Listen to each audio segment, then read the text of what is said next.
There we are. So this is our last meeting, but I have to say, uh, the stuff that you turned in for today shows a lot of, it's more ambitious and it's more technically grounded, and it just shows to me a lot of kind of care and attention that you've been given to this whole process, not just in the classes, but obviously when you're doing the work alone by yourself. So I appreciate that. We've got some good stuff to talk about tonight, very interesting stuff. Where I want to begin is a little bit different from the last few meetings where we've started right in with your work. I want to start with one of my favorite examples of extended metaphor.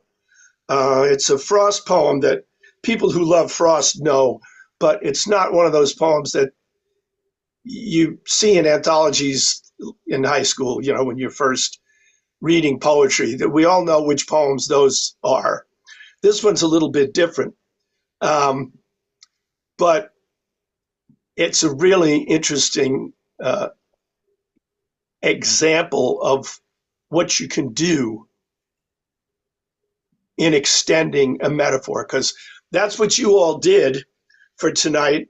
And that's what I want to talk about, is what you did, how you went about doing it. And then in each of your cases, talk about what else you could do, or what you could have done differently, or how you could look at what you've done and refine what you've done, because you all have something fundamentally sound to work with, which is encouraging. That's a good thing. So I'm going to read this. And any of you already know the John? You may already know the Silken Tent. Do you know it? I'm not particularly strongly, no, Al. Okay. It might Well, come back to me. yeah. Well, everybody knows some Frost, I think, that ends up taking poetry workshops. But this is a little out of the way. But as you'll see, it's quite layered in terms of extending the metaphor. The silken tent.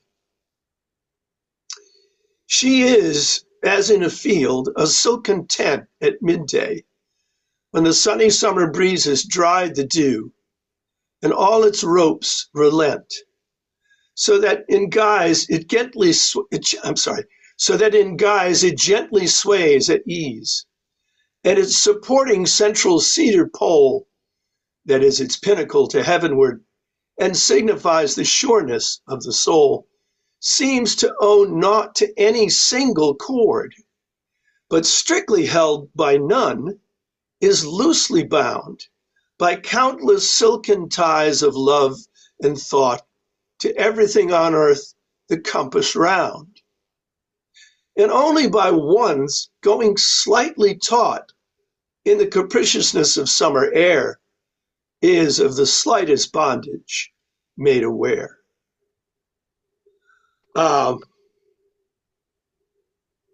So I we haven't hadn't talked. seen it. I hadn't seen that, Al, and I hadn't remembered it. This one's a firecracker. It's a sonnet, which we're not talking about form in this workshop, but it's a sonnet, and of course it's like in the classic Shakespearean or Elizabethan sonnet mode. It's written in a pentameter meter, and it follows the rhyme pattern, but we don't have to concern ourselves with that. But the central metaphor is right in the first line. So the vehicle of the metaphor is one thing, and the tenor of the metaphor is another. So what's the tenor of the metaphor? What is a metaphor being compared to? Well, We don't have a name, but an unidentified she is being compared with a silken tent yes, out in the field. yes. Now, if we stop right there for a moment and ask ourselves, we're making a basic equivalence, this person and a silken tent. So if you're gonna have a metaphor, you've got to have ways in which it becomes clear to the reader that a person can be like a tent. In this poem, we go into all these details about the elements that comprise the vehicle. So if you put up a tent, this kind of tent, you've got a central pole that goes straight up, and then you've got whatever the material is made of that forms the body of the tent itself. In this case, it's silk. And then you have, if you've ever put up this kind of tent, all around the perimeter, you tie ropes that are then fastened to the ground. And so you've got a tension between the material going up to the top of the central pole, which holds it up off the ground, and then you've got the ropes that are pulling all around the circumference of this silk material, pulling down toward the ground. And if you want to extend this metaphor, you want to look at the elements that comprise the vehicle, which is to say the tent, and try to connect them back to something in the tenor. So, Louis, this is what I was talking about last time about thinking about these other elements and trying to compare them back. So you had earth, air, fire, and water. You had a couple of them connecting back, and I was trying to get you to think about thinking about those other elements and connecting them back. So we've got the central pole. We've got the silk material itself that the tent is made of. We've got the ropes. And there are a couple of other elements. So the tent itself has these ropes, the central pole, and the silk material. What are the other elements in the poem connected to the tent?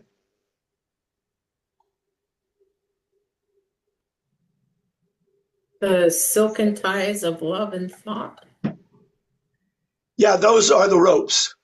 Oh, okay. I mean, it doesn't say what the ropes are made out of, but the ties of love and thought are clearly where the rope ties to the silk of the tent. That's the tie. Get outside of the tent. What's going on outside of the tent? You got some gently swaying. Yeah, there's a breeze. So now if we look through this and then go back to the idea that every one of these elements is related somehow to this woman who's unnamed in the first word of the poem, we're going to see that every one of those elements has a place in the reality of the complex reality of the person named at the beginning of the tent. So if she is herself the field, what do we know about the cedar, the pole, the central pole? That would be her physical body. Well, and then we're told it's supporting central cedar pole that is his pinnacle to heavenward. So it's pointing straight up. And he tells us, signifies the sureness of the soul. So it's like, depending on if you want to use spiritual terms, that's the soul. The sureness of the soul is sort of its firmness, its consistency, its strength. You can think of it as a strength of character, but it's what holds the whole thing up. So if you think about a person and what holds all of that person up, our whole personal energy, our spiritual energy, our personality, our character, what makes us who we are and keeps us standing so that we don't just fall over. Mm-hmm. So we've got the central pole, which in the real world of the vehicle is made out of cedar. Now, there isn't any clear connection between cedar and the woman. So there is a point where you can't go any further in terms of connecting the details back to the tenor. So the fact that it's a cedar pole, the fact that it's cedar tells us something about the vehicle. It doesn't tell us much more about the nature of this woman as the tenor, unless we want to think of cedar as being particularly strong and firm, which I don't know. Is that the case? And fragrant, Al. That's also true. Mm. Yeah, that's also true. So you got me. I think you're right. That's part of the connotation of the cedar, that we think of the aroma of cedar wood. It's certainly not an unpleasant connection to make to this person. So we've got that. Now we've got the ties, which is to say the ropes connected to the earth that keep you grounded, literally keep you grounded, tied to the silk. And we're told the silken ties are ties of love and thought. Mm. So for a person,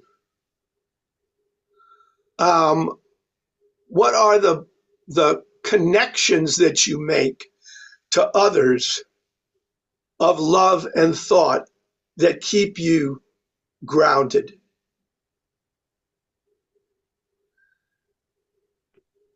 In the real world of the vehicle, they're ropes, but of course they're strong connecting ties, bonds. So you were going to say, Natasha, I didn't mean to cut you off. Oh, yeah, no, it's fine. I was just going to say like friendship and relationships. Yeah. Yeah. And acts of friendship. Yes. All of this. The ties would be Yeah. what you say, what you do to maintain that. Yes, and hold that thought, because he's going to go further. He's going to go a lot further with the idea of these ropes. Let's go back to line 3. Well, let's go back to line 2.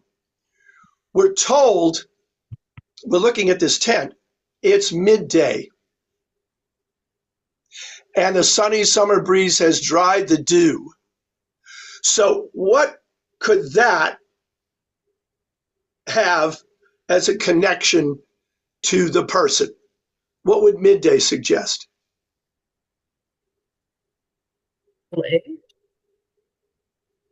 I'm sorry?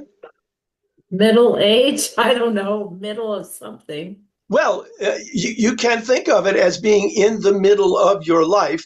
The point is, in contrast to the next line, it is not in the morning of your life, because in the morning of your life, what are the ropes doing? Like they're wet from the dew. Mm-hmm. Yes. And only when they dry do the ropes relent, which tells you what? Like they relax, like they're taut when they're wet and then they Yes. Now, sag or something. Yeah, exactly. They relent, they relax. So now the comparison between midday, when now the ropes are a little slack, they're not as tight. What you're laughing, Natasha, but compare that to youth. What's going on in youth when the dew is still, you still have wet ropes and they're pulling on you. So what, put that into the chronology of this woman character. What is it like when you're young, and what changes when you get to midday? Menopause. Hey, you went there, John. I'm not No, sure that I'm not sure midday in the course of a, you know, we don't. Al, we better leave it alone. Neither you nor I have any understanding. Yeah, no, I just want to say we don't associate menopause with the middle of our life's passage. We associate it with the ending of one phase and the beginning of another. But midday is midday full bore. So I think we're talking about an earlier stage in this person's life. But the the tension, you can literally put it that way, the tension that pulls on you when Mm-hmm. you're young and green, Mm-hmm. after you mature, you relax into yourself. You Mm-hmm. become more comfortable with yourself, and you become more comfortable with the people all around you that share your life and keep you grounded. So in other words, the ropes are relenting. And so as a result, to line 4, so that in guys it gently sways at ease. So in other words, if you could see this tent, there's a moving breeze. And so the fabric is free to move a little bit. It's not drawn tight as can be down to the earth. There's there's a, a margin of movement that suggests ease and comfort. And he even says sways at ease. Mm-hmm. And then he goes to the pole, the central pole, and he says, this is the pinnacle to heaven. That pole seems to owe naught to any single cord. Well, the point of the cords is they keep the pole straight up and down, right? Mm-hmm. The pole can't fall to the left or the right because it's got these ropes that are keeping it from falling. But it doesn't seem that any one of those ropes is keeping the pole straight up, right? Seems to owe naught to any single cord, but strictly held by none, Mm-hmm. is loosely bound by Mm-hmm. countless silken ties of love and thought to everything on earth the compass round. So, in other words, this is a personality that is integrating in her life into her surroundings with her friends and loved ones, is connected in a natural way, and does not seem to be forced or tied down, but instead is free to move, but not in a dramatic way. It's a gentle swaying, Mm-hmm. right? And the end of it, this is a beautiful ending. Only by one ones, which is to say, one what? One person going, Yeah, one one person. But with the tent, it's one what? one rope or one tie. Yeah, one of the ropes. So that would be the equivalent, as John said, say, of a person. But Uh-huh. only by ones going slightly taut in the capriciousness of summer air. So, in other words, we're told there's a breeze in line 2, and Mm-hmm. we haven't identified what that breeze could mean for this person. But the impact the breeze has is it makes one of the ropes, it kind of pushes the tent in one direction, and the rope on the other side gets a little tighter. Mm-hmm. Okay? It's not dramatic, but it's only by ones going slightly taut in the capriciousness of summer air is of the slightest bondage made aware. So, these ropes that are keeping the thing straight up and down, strictly speaking, it is a form of bondage. It's that rope is the ropes are holding this central pole and the silk that's attached to it down to the ground. Mm-hmm. It is a kind of bondage, but it doesn't appear to be bondage because the ropes are not tight. They've got some slack in them, and they only go tight when a breeze comes up and pushes one way and they pull the other way. So this is a complex picture of a dynamic system that's fundamentally one of bondage. Two opposing forces, poles sticking up, right? Ropes pulling down, and then the balancing, if you look at it from the point of view of physics, the components of force are both up and down, which keeps the whole thing standing, and then to the left and right when the ropes have to tighten a little bit and pull in a horizontal direction as a component of force horizontally. So, but the image that you get is not one of bondage. It's one of freedom in a context of care and safety. That's an awful lot to get into a 14-line poem. Everything in that poem tells you about the personality of this woman. And you could really kind of sit down. The biographies of Frost identify who this person is. She was a friend of his. And it's really interesting to read the actual, what she was like in real life and how she interacted with her friends and things like that. And he's boiled it all down to this one sonnet. He's extended the metaphor in 4 or 5 different directions and made them all work. And this is the thing about extending a metaphor. You want to look for elements that you can use to add to the impact of the central metaphor, to refine it, to extend it, to say more about the central metaphor. But those elements have to work in the vehicle. So those ropes really do keep the tent from blowing away. They are grounding the tent. They are pulling back on the central pole. There is a breeze that's making things move. All of these things happen to an actual silken tent. You want every one of the things you talk about in the vehicle to correspond to something in the tenor. And he's made that clear on 4 or 5 different levels. The central pole, the silk itself, the ropes, the breeze, the sun drying the dew. He's saying something about the progress of life and how you reach a point of comfort with yourself that you didn't have when you were young. And it seemed like everybody was pulling on you in one direction or another. It's not until that dew dries out in the sun that the ropes relent and relax. So it's just, I love this poem, and it's a very good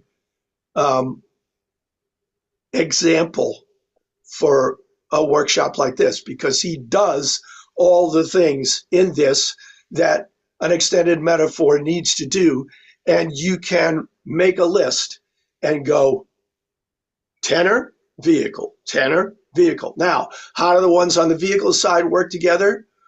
They all do. That means that all the ones on the tenor side would also work together. And that's what you want. You don't want elements that on one side that don't correspond to anything on the other side. So any element that you choose to put into the poem, you want to try to find a way to connect it back to the central metaphor. And that's what he does here. So, okay, I just wanted to start with that because it's, the Donne poem is another great one too, but this one is short and compressed and everything in it is to the point. So I wanted to start there. Now, forget that we just read a Robert Frost sonnet, because none of us here is writing a sonnet for this class. But now let's look at the things that you have written for the class. And Natasha, you were going to say. I just had a quick question. I think one of the things I'm curious about with extending metaphor, I've never seen that kind of a thing where there's so little about the tenor in and like they're just, you don't know who this she is, you don't have any. So Yeah, one of the things that I was wondering about, and we can see what people did with this, but like, yeah, how much to reveal about the tenor versus the vehicle, Mm. especially if maybe both of them are not really well known or so. It was just something that I thought about working on extending a metaphor. Yeah, well, it's a sliding scale. In this poem, you identify very correctly that he doesn't give us very much about the tenor at all. We are meant to infer from the details of the vehicle, which is, after all, a very vivid image. We're meant to reason back to what that person must be like, but we're not given any information except what's part of the vehicle. She is as a silken, I mean, boom, we're right in it. It's she, and before the line is over, we're into the tent, and the rest of it is all in the tent. But that's not the only way to do it. A lot of times you're going to give maybe equal information about the tenor in the vehicle. There's no hard and fast rule. There are different ways to approach it. It depends on what you're trying to say. And in this case, I think the fact that he leaves everything about this woman as the tenor, as the thing being talked about, so blank and so open. And we're so accustomed to describing people Mm-hmm. that he's giving us a really different way of describing a person. And we don't have to know her. We can just fill in that blank in terms of what it might mean to us. And if we were to think about people in our own lives, it's not too hard to find a person that is like this, that is not a loner, that is connected, that is in the, that is functions well in public, in groups, has lots of friends, but is never appears to be stressed out or uncomfortable in her own skin, in her own life. To have a balanced life. I mean, this poem is the picture of balance. Mm. And so that's, I guess my answer to your question is, you can do it any one of a number of ways.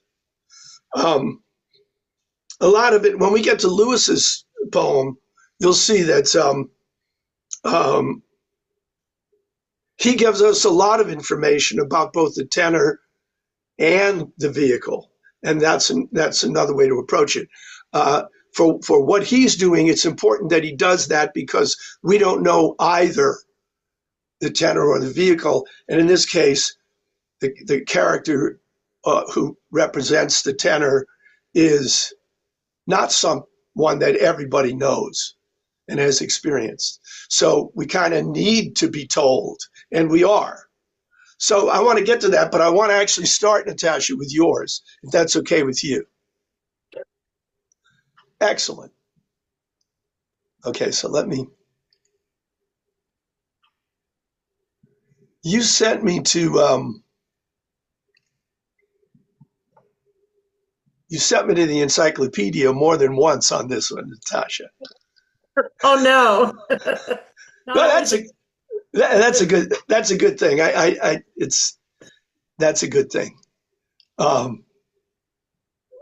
don't see that as a fault at all. But I was curious because I wanted to understand what you were doing, and I am not myself a weaver, so I needed to learn a little more about what was going on. So, as is her wont, Natasha has given us a couple of, three versions. So let's see.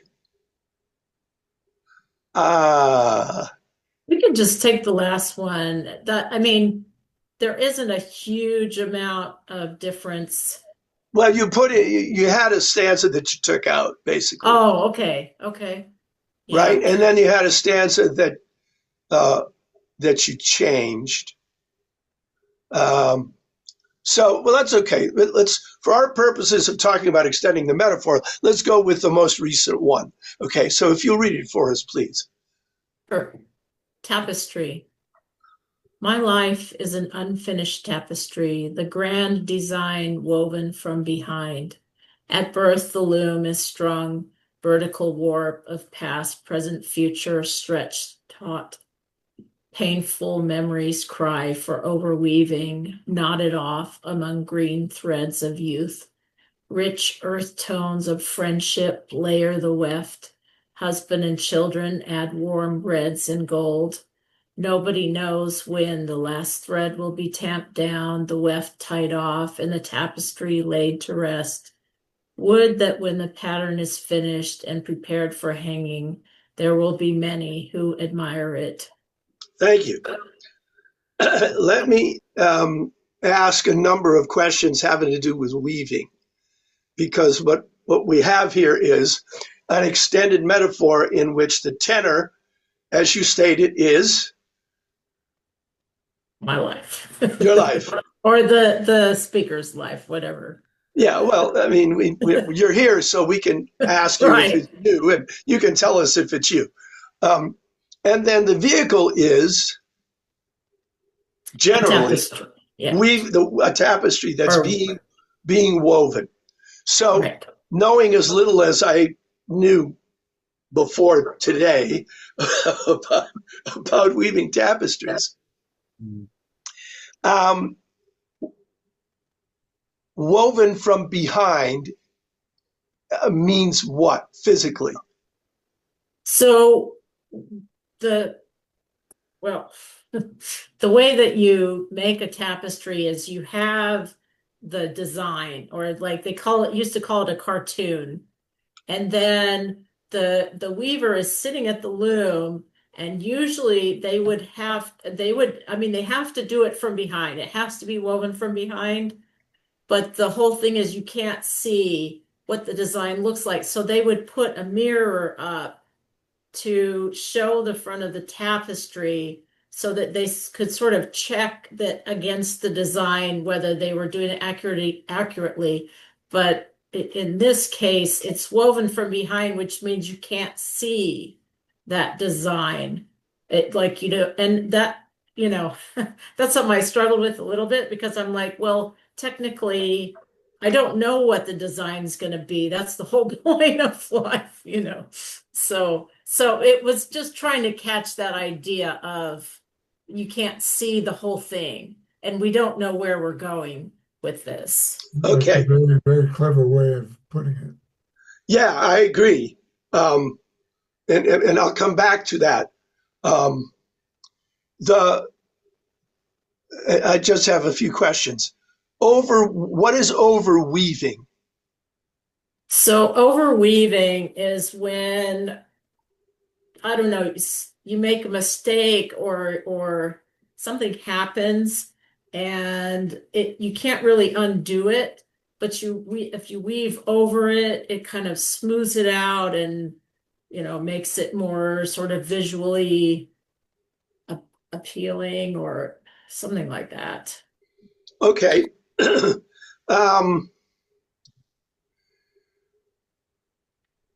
When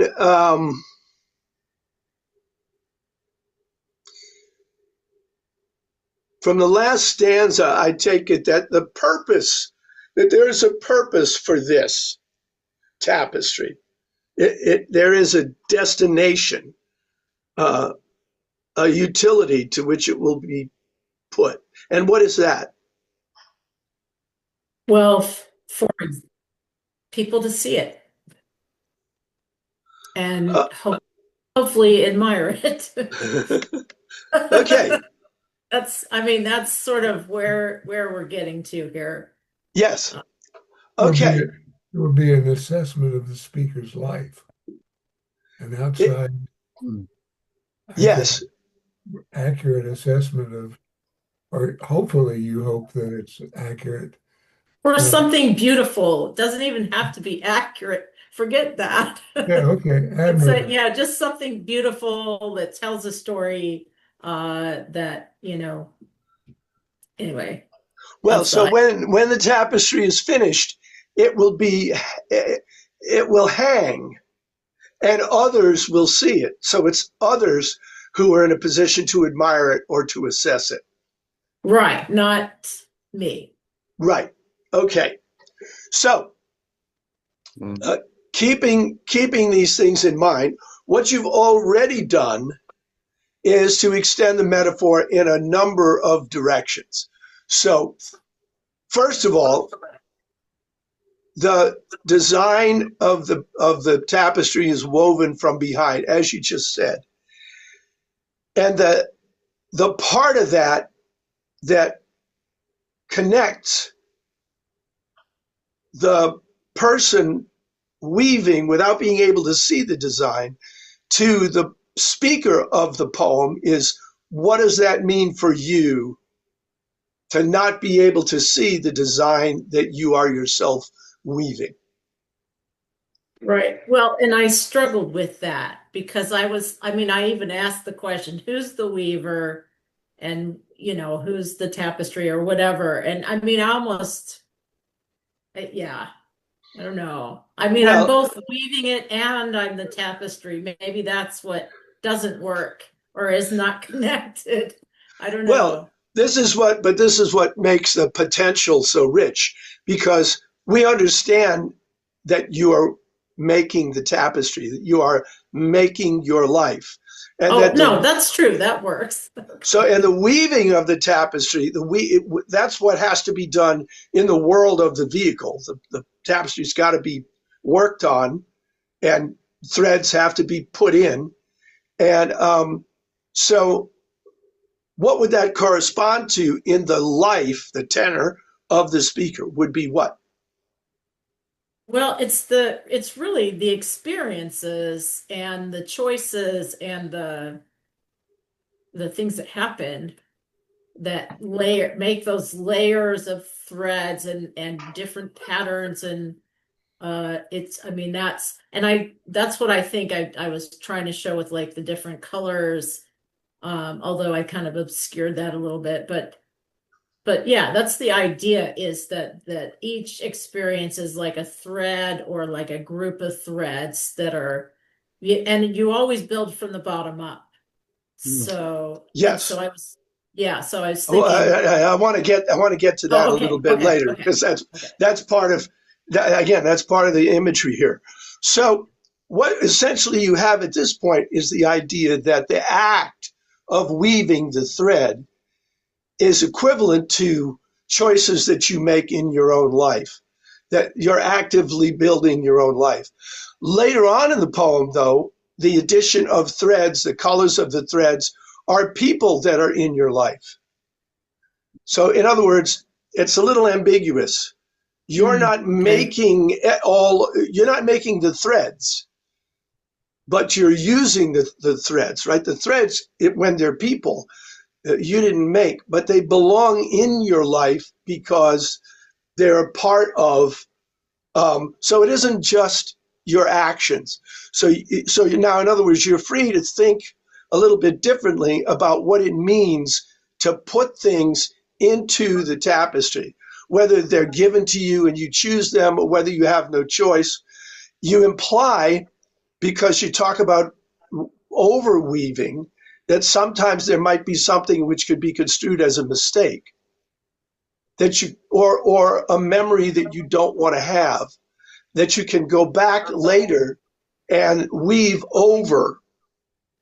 Okay, so we got to be really clear about what each of these elements means in terms of the speaker, because when we get to painful memories, as you say, cry for overweaving, knotted off among green threads of youth, which to me suggests that there are painful memories from youth that cry for overweaving, knotted off. So when you overweave, do you have to tie knots to connect what you've added to the foundation of the tapestry itself? It's actually two different things. So nodding off is, and I'm not a weaver. I just watched a lot of YouTube videos to write this poem. Okay, Like, how do you tie it? you don't have to admit that. Okay, but anyway, but so nodding off is, it's a way of containment.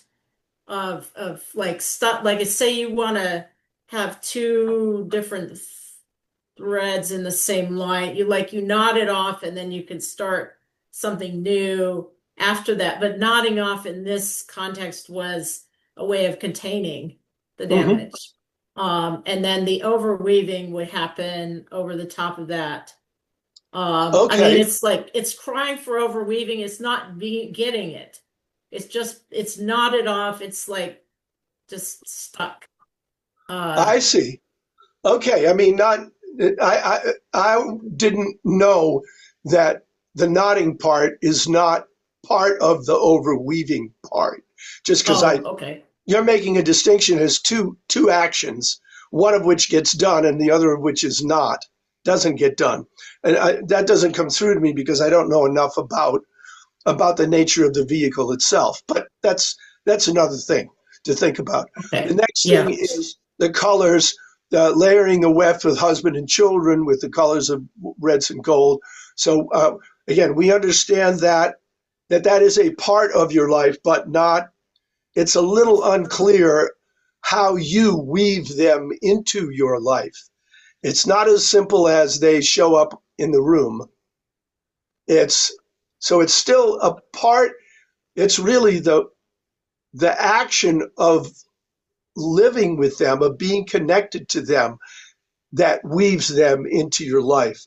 So, in other words, you can make that more clear, and then it continues to work in terms of the idea of weaving the tapestry. Now, the other thing about weaving a tapestry is um, it's a succession of steps.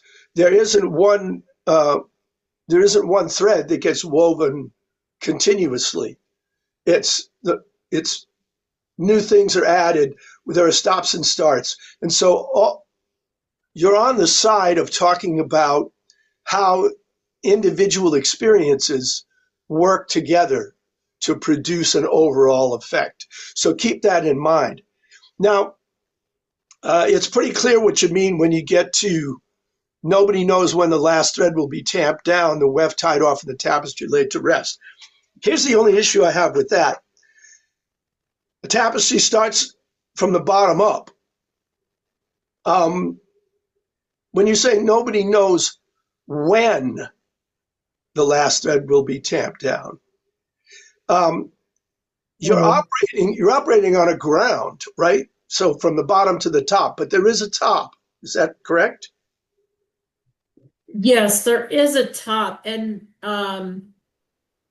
which part? Is it the tamped down that's confusing? Well, no. Here's where my mind went when I read this. It went to, on one level, we've been promised our 70 years and 10. So there's a bottom, there's a top to our expectations, of our Okay. lives. Doesn't happen for everyone. But in other words, you know that there is an end, just as there's a top to the tapestry. What you don't know Oh, is when you're going to reach the end, right? right. I mean, there's a point beyond which you won't be able to go. But Yeah. so, in other words, it's what you really don't know is how much you'll be able to add until you reach the top. Because, Oh, okay.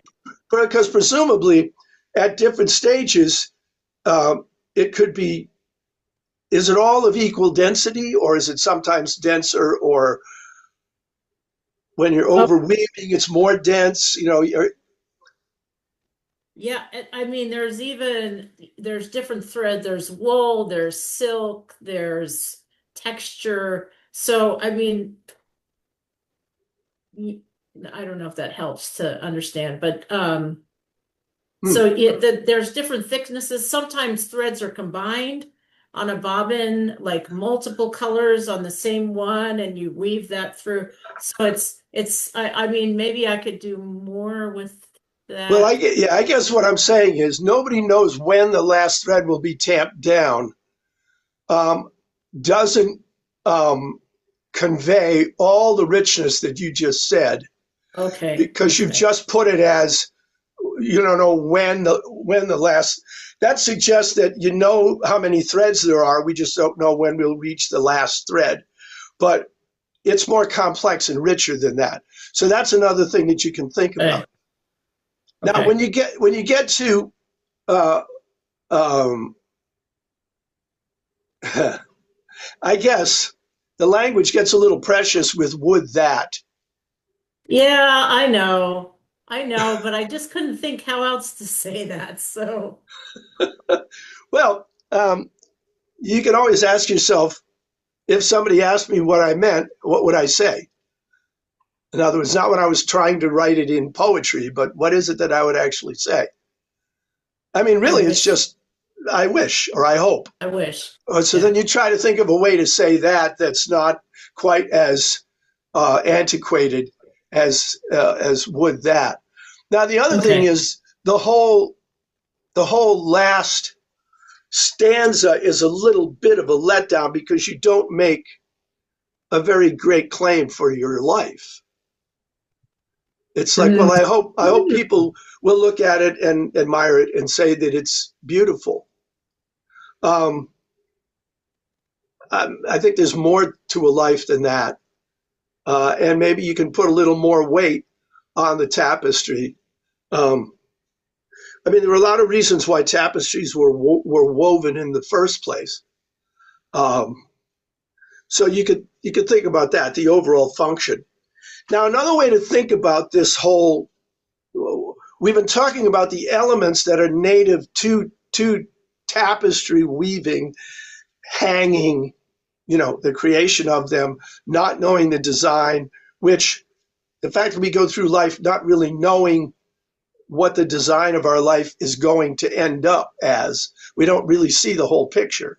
We're still working on it and we're in the dark. It lends itself very naturally to this metaphor. That's part of the metaphor. Um, Now, another way to think about it is, suppose you were to use, and this is just a brainstorm, consider doing a different kind of vehicle that's related but is not identical.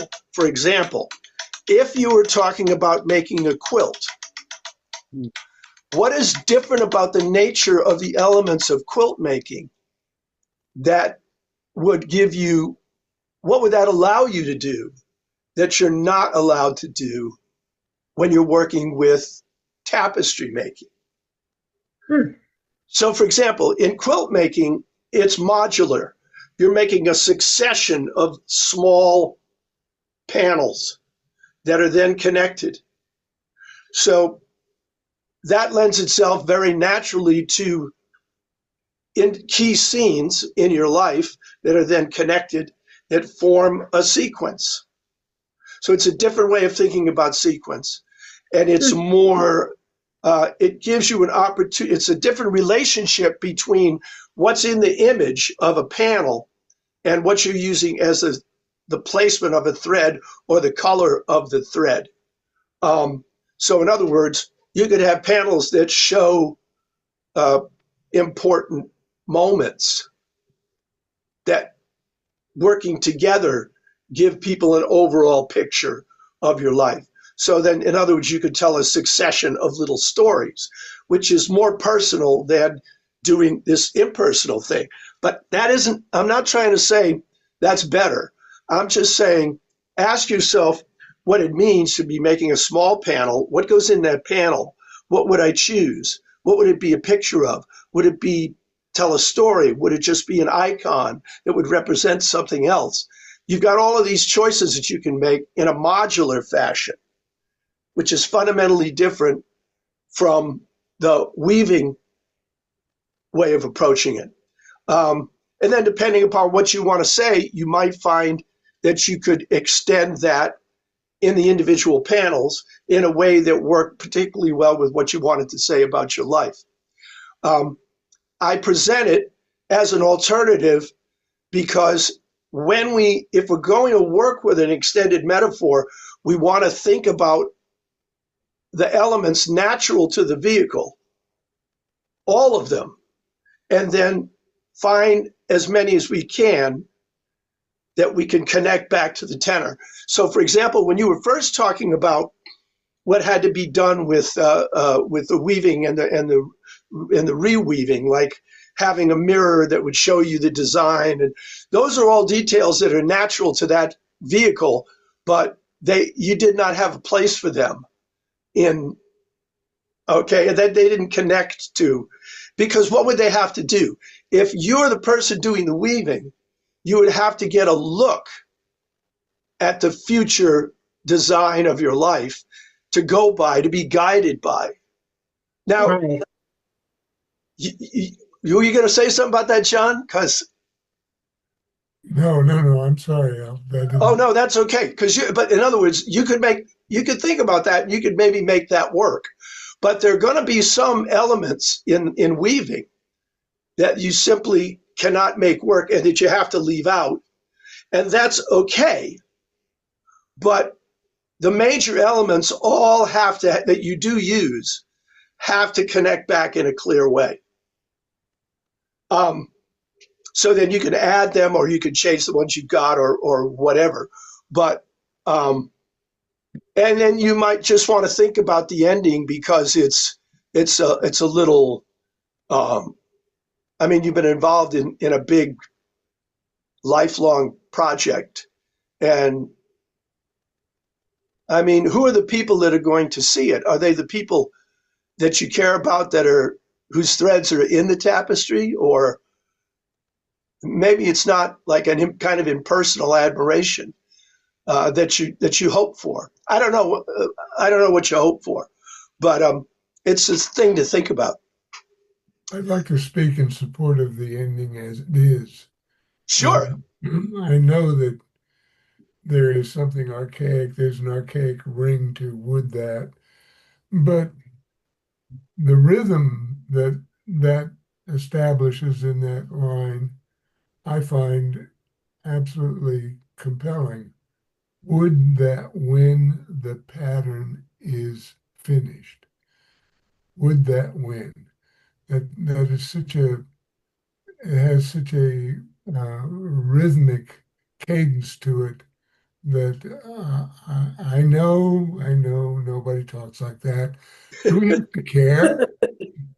I mean, Well, can I respond to that, John? Because I agree with you, and I know exactly what you're talking about. And what it is for me is an excellent example of this balancing act that we're always engaged in when we're writing.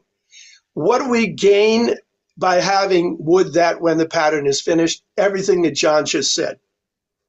What do we lose when we have would that when the pattern is finished? Well, would that, those are the only examples of diction that does not belong in the rest of the poem. So it sticks out.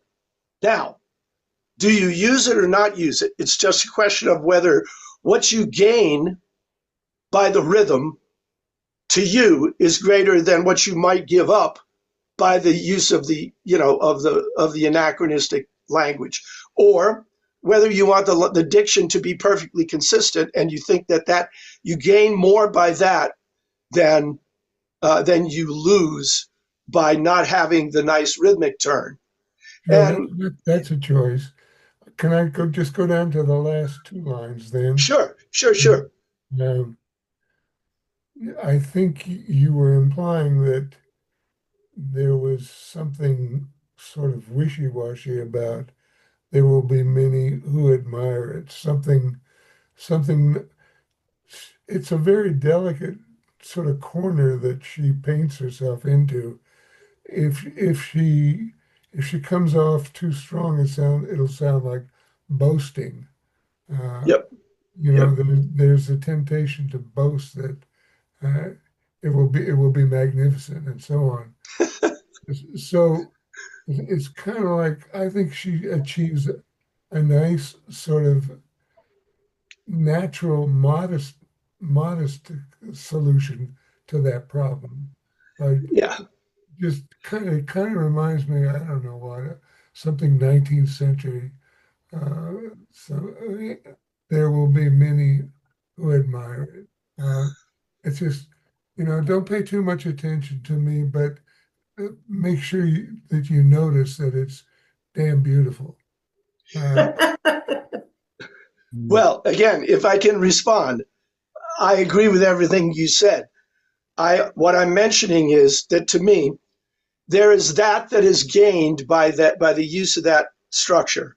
On the other side of the seesaw, there's a kind of an impersonality and distance imposed on uh, the meeting. Um, there will be many who admire it. The language of that, as you say, is not. It doesn't push itself on us, but there is a kind of a distance imposed. It's not the strongest of personal responses, and we don't have a sense of who's responding, but the feel is that it's other people that how about this, Al? A simple substitution. May for will. There may be many who admire it because it's a wish that the poet has expressed. Well, And I think if yeah, I could just say something here. about your poem. While you're workshopping my poem between the two. Um, I'm just And trying to point out the different options, and John no, is no, no, helping. no. I totally get it. What it comes down to is you just make your choice. Doesn't matter what we think. All I Yeah, want is for you to be aware of what you're gaining and what you might be losing with each of your options, and then right. it's the choice of the artist, the option that's chosen in full awareness of what's at stake. 10,000 of those choices, and you become a very experienced poet Yes, because I you're the agree. one making those choices. And so, again and again and again, whoever you are, your values, what's important to you, not what's important to John or me. All we're here for is to show you how it can be taken by somebody else. How it's taken by you is what matters. Yeah, and I mean, you both have equally valid.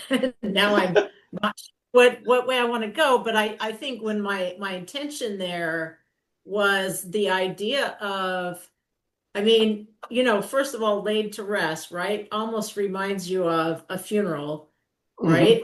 Someone dying, and the idea of something that I made, or my life being having meaning for other people to appreciate or to see it, or I think that's what I was trying to get at there. But yeah, I mean, I'll take all that thought back, and but Yeah. like that's kind of why I almost, yeah, maybe it is modesty, but just like, uh, yeah, maybe I could go for more than just admiring. Well, I mean, that's just my take is that you're going through all of this at close range, this very rich, complex set of activities that make for a, a really imposing result. I got hung up just a little bit by the word hanging because of the connotations of Mm. hanging. And then Yes. but it could be prepared for viewing. But then that made me think instantly of being in a casket. Yeah. Yeah, So it as could be. you know, Well, and there are certain things that you have to do to a tapestry after you do the tying off of the weft to make it ready for, you have to add loops and things, but I didn't want to get into all of that yep. because it's too much. But anyway, yeah, yeah, and I agree that a quilt would lend itself to sort of more like, you said, like modular or smaller pictures or something like that. Well, it could So, be more narrative. If you wanted to be more narrative, it would lend itself oh, I naturally. see. Yeah. If you wanted to, in other words, in this model, in this metaphor, doing the Brahms third violin sonata would be one of those colorful threads. On a Hmm. quilt, it would be one of the panels. Right.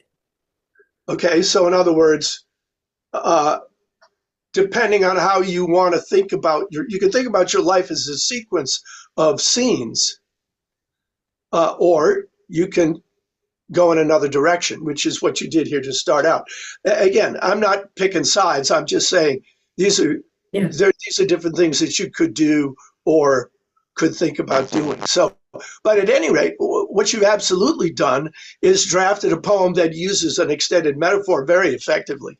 I mean, we're talking about the finer points of that you're trying to make. We're not saying this doesn't hold together. It absolutely does. So well done. It's a long way from the um, very straight narrative kind of draft that you had in your previous poem the first time, which was essentially to tell us what happened in the natural sequence. It wasn't shaped. So yeah, I mean, I don't know how you feel, but I feel like um, you paid a lot of very good attention and put it to work. So thank you. Thank you. Yeah, no, it was a different experience. And I mean, I still had this feeling of it's very artificial to me working this way. And I don't know if I don't know what it is, but I felt like both of these poems just were so much work. And I don't know why, but anyway, I don't know.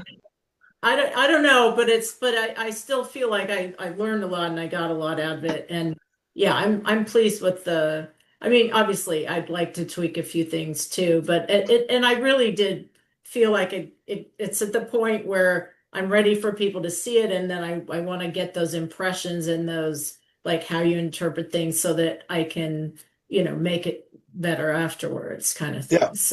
Well, I mean, there's a whole other way to look at this activity. You can think about the writing of the poem itself as the weaving of a tapestry, that you're putting Mm. the words and the lines together. And, the fact that it's hard, I think, progresses naturally from what you said just before that, which was that you're not used to doing it. It was a new thing for you. So expect it to be hard, but the more that you do it, expect it to become familiar. And usually what becomes more familiar becomes more malleable and doable. So anyway, but this is fascinating. Thank you. Now I want to go to Lewis. Mm. This one is also highly instructive. They all are. Well, Okay, can you see this? I Yeah. cannot see the top. You can't see the top? The title. Right. It doesn't matter. Now, I made some changes since I sent it to you. Would you be able to make those changes? I'll do it if you tell me. Just tell me where and what. Okay, so for the epigraph, up There top, isn't. I didn't get an epigraph. yeah, for the epigraph, I was gonna add this. For some reason, I didn't submit it to you with it. Okay. I wanted to include before we start discussing it, self-soothing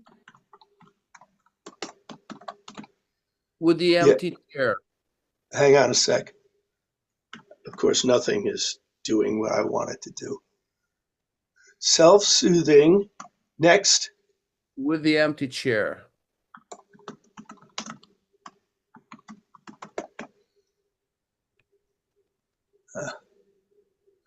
I wrote 2.5 novels on a Smith Corona portable typewriter.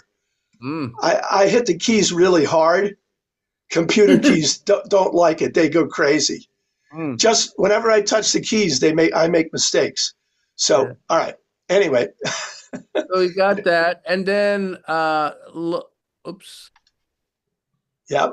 Yeah, and then after on the first stanza, after the line that ends in chimney piece, Yeah.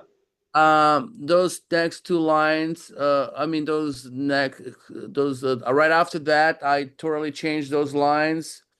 Starting with "and on which skin." I mean, I have two. I mean, I'll tell you what to take out, but I write "and on which base,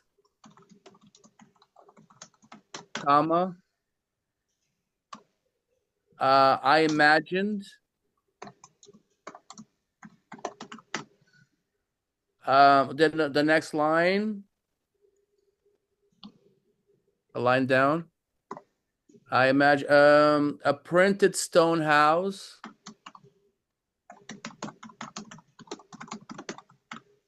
A comma. Hang on a sec. Right. Doesn't want to do it, I'm telling you.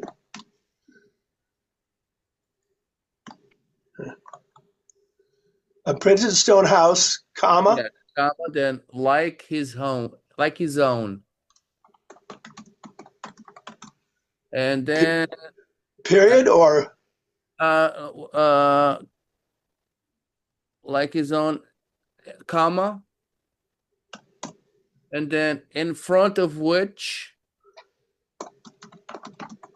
I could meet him. period. Period. Yes. Okay, hang on. Uh, and then obviously we take out. The next three lines, and just Yep. leave the last line of the stanza. Yeah, those three off. Okay. Yeah, thank you. All right, let's go. Anything else? Okay, then go ahead. That's this time. That's all.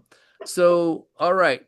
Wineskin, self-soothing with the empty chair. The touch of his image on the chair across from me was a wineskin.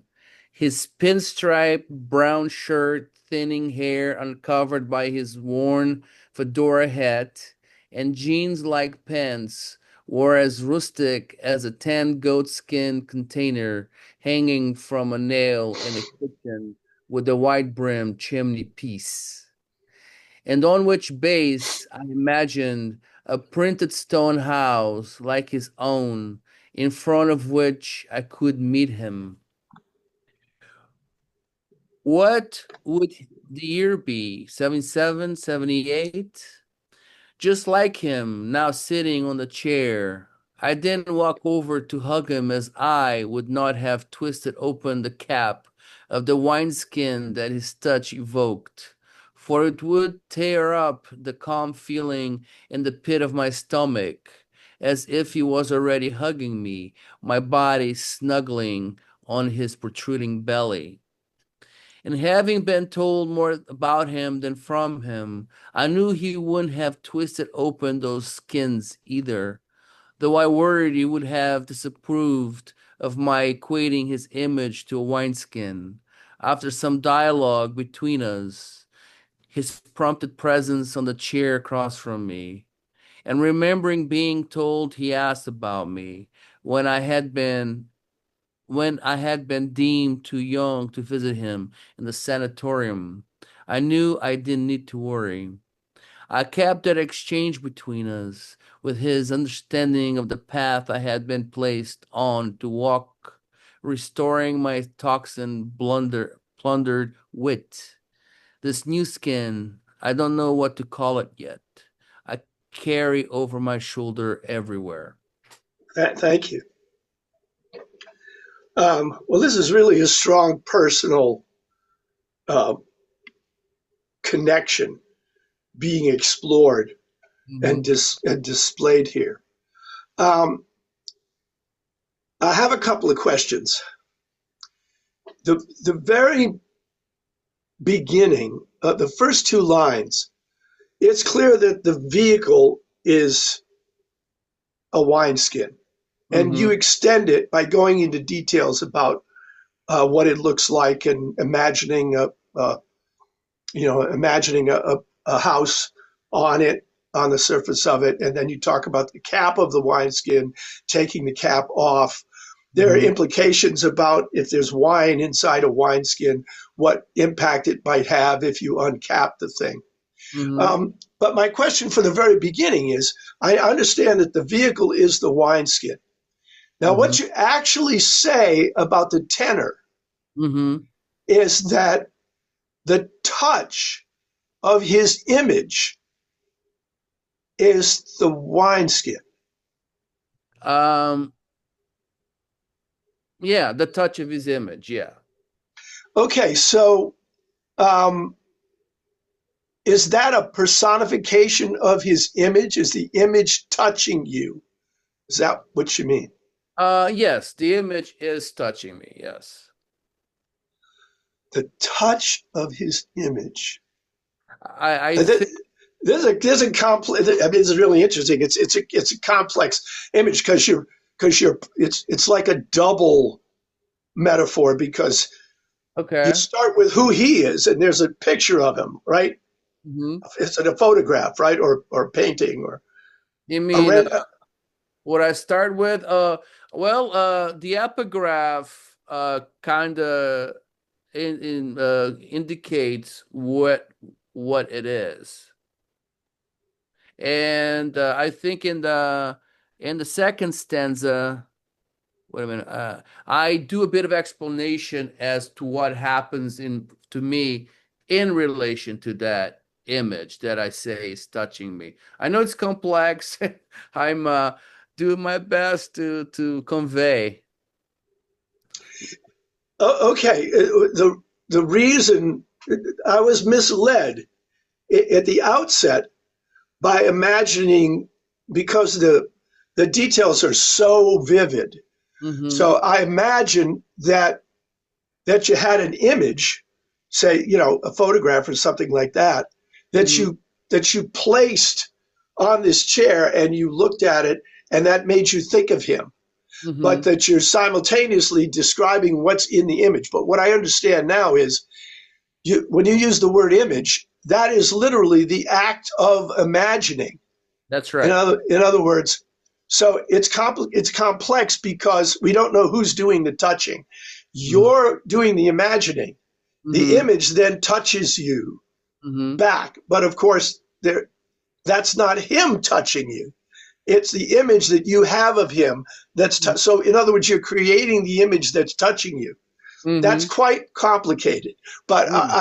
I know where we are now, so that's okay. So let's go on. Now we've got this whole description, and the details are great. Um, and so you get to the tan goatskin container hanging from a nail in a kitchen with a wide brimmed chimney piece. Now, what is a, I don't know what, is it wide brimmed? I associate with hats. What's a chimney piece? Yeah, yeah, yeah. I wanted to play with that word or a chimney piece. I mean, I had to look this up because I was, I don't know if they have them here in the United States. I don't know enough about country homes here, but in Europe, and maybe some other parts of the world, there's a chimney.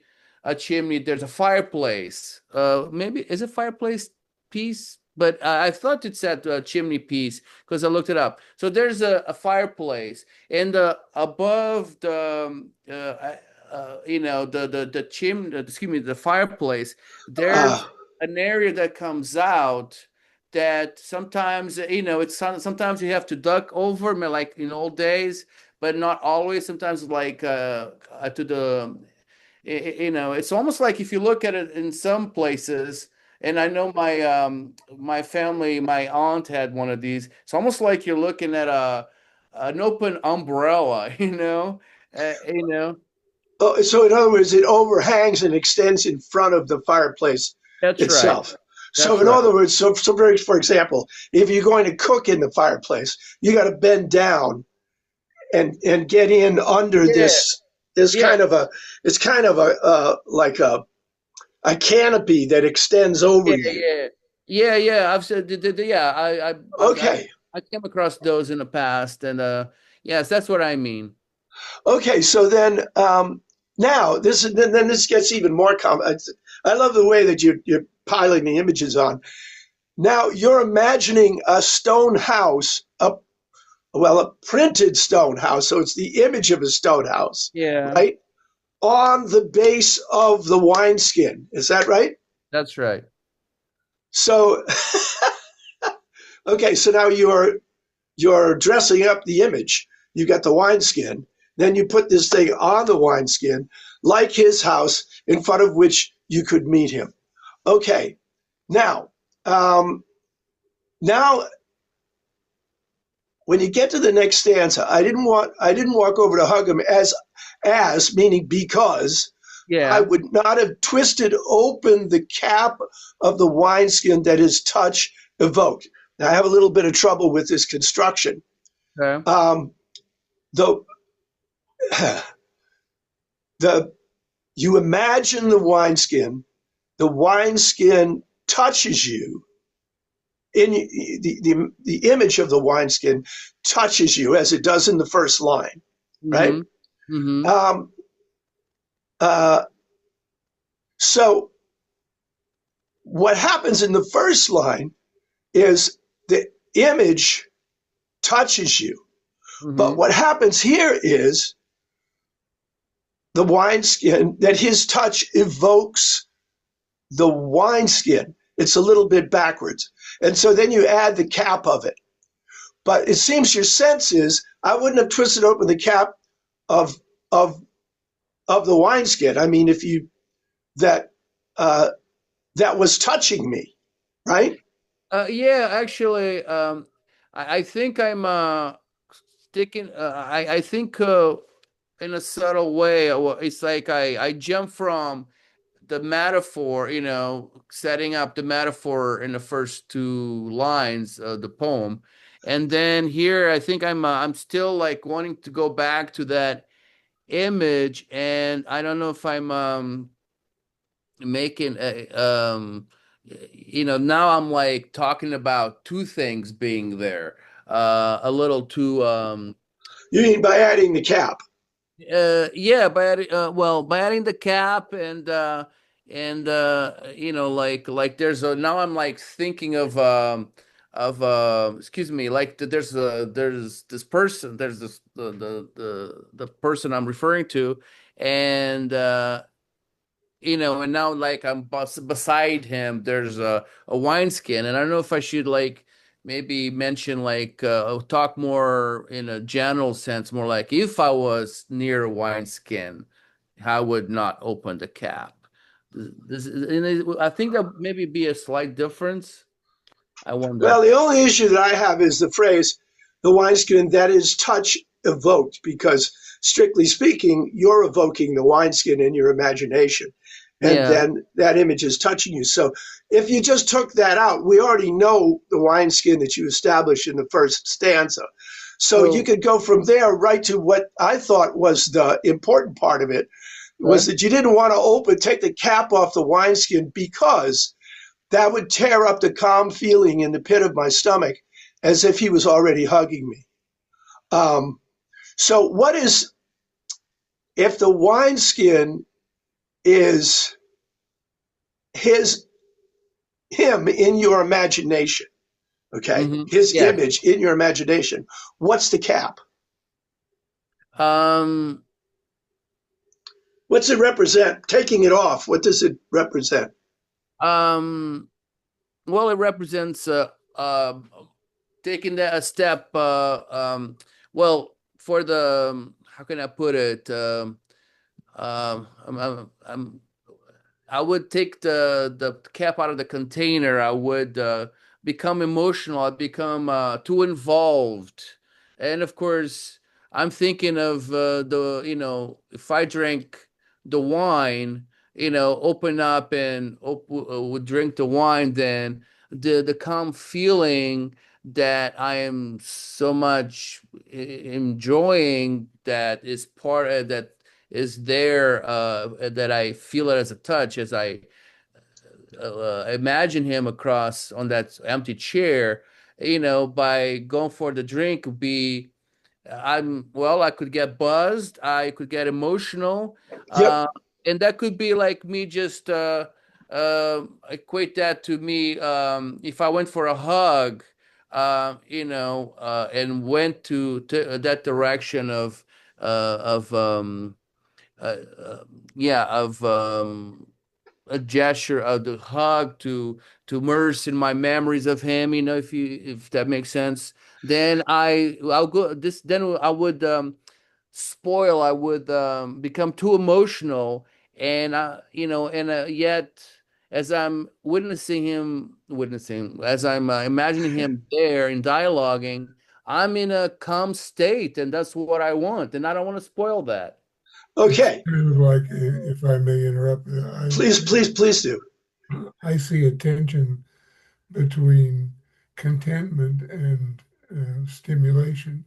Mm, And the poet doesn't want to yield to stimulation just yet. The poet wants to bathe in the contentment that he feels at the present moment in this. I Yeah, I think. buy that. I buy that completely. What I would add is that I think you can extend the action, the consequence of opening the cap.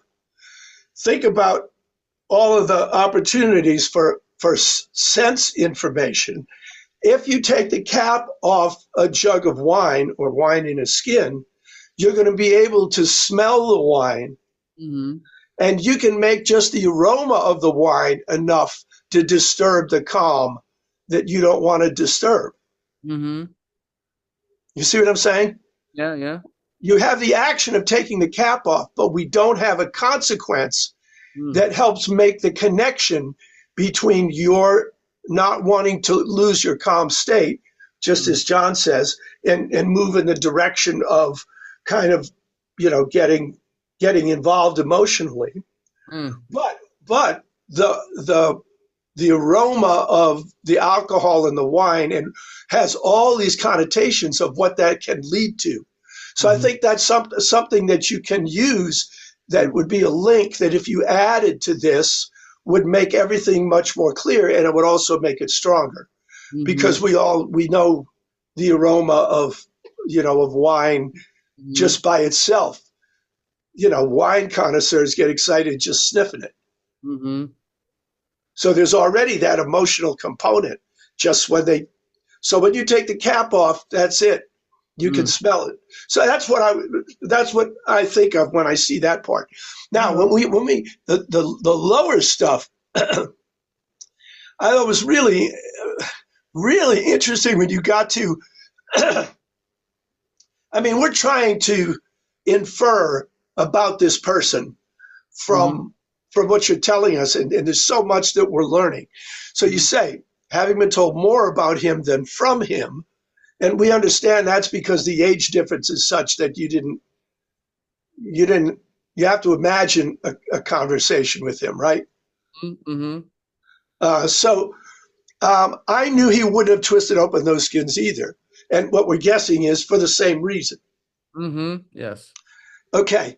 Though I worried he would have disapproved of my equating his image to a wineskin, after some dialogue between us, his prompted presence on the chair across from me. This is great. You're imagining a conversation in which he essentially tells you he understands, and he gives you permission to go ahead and describe him as a wineskin. I mean, this is this is a great. It's very dreamlike. Mm, It's very. You're getting your imagination is giving you what you need mm, in this encounter.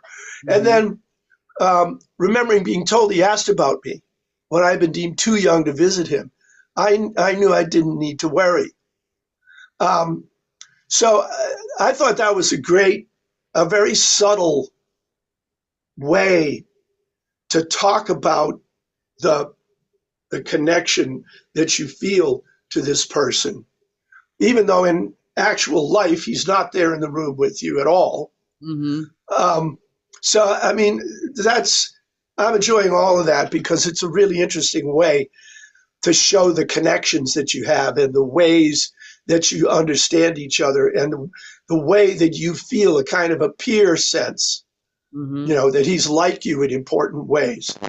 And then I capped that exchange between us with his understanding of the path I had been placed on to walk restoring my toxin. I had to guess on this. It's clear that again, you're being met with you're expecting and imagining understanding from his side. I have to guess what toxin plundered wit is about. Um, can you tell us more about it? And then maybe it doesn't need to be more than what's there. But what is that in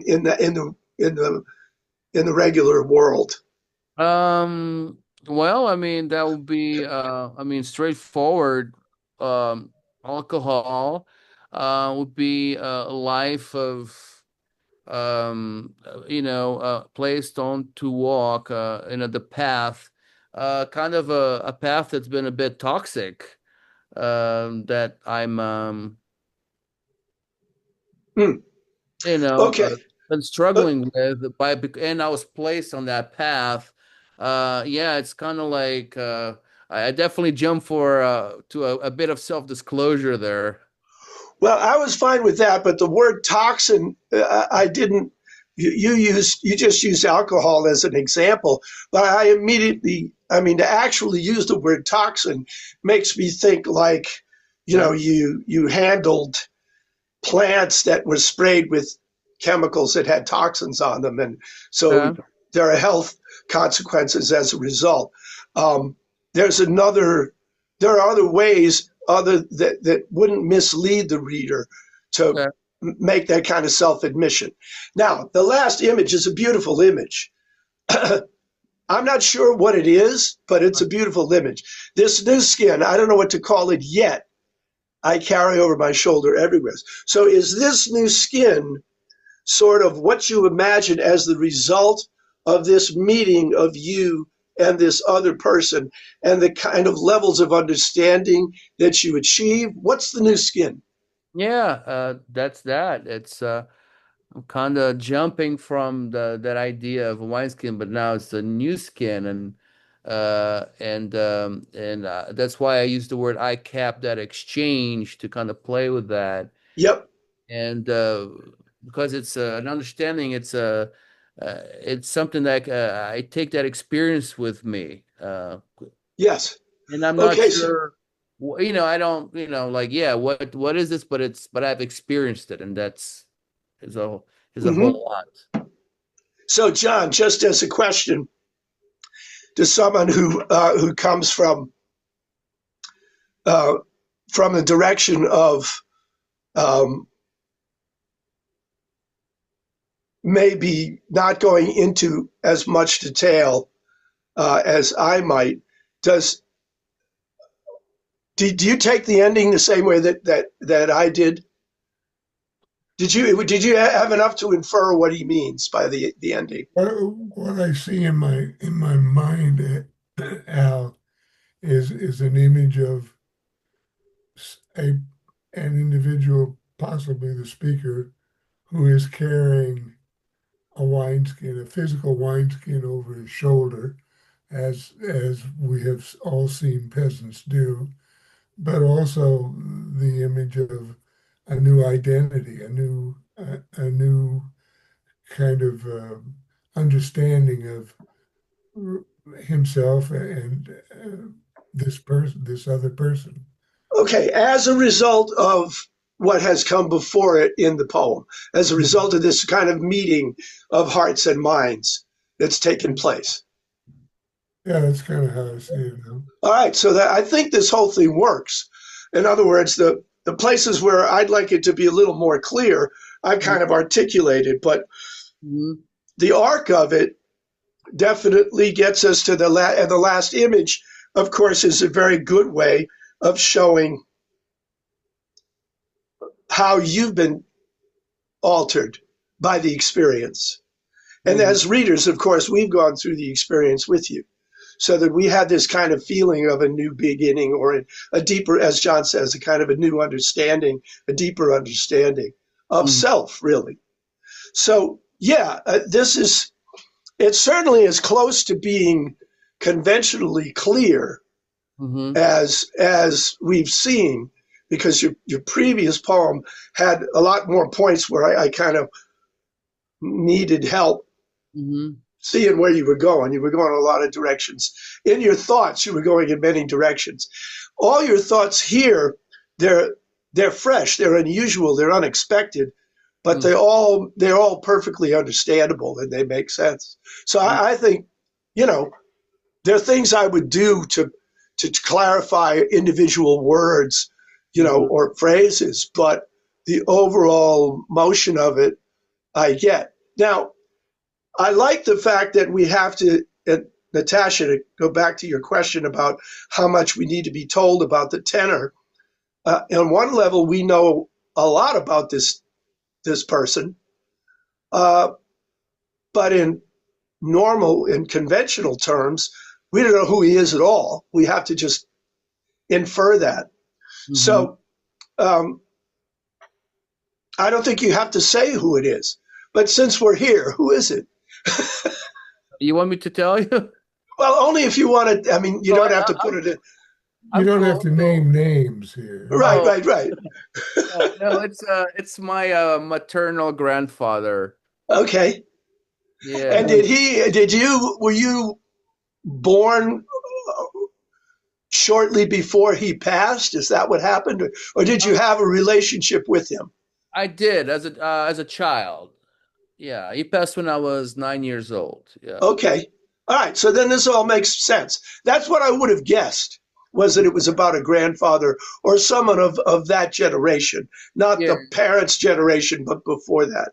So, I Uh-huh. mean, I think it all works. And I think that adding that the epigraph is a good one because the key word, of course, is self soothing. Mm-hmm. And then that the chair is empty. Mm-hmm. So, yeah. Um, again, the phrase that his touch evoked, I would go back and try to make that a little more linear. Okay. But Okay. but yeah, all right. Well, excellent. Thank you. Yeah. Um, let me end this. We've got one from John that, as you could probably expect, is very rich. And where is it? Unlike the speaker. Or the listener.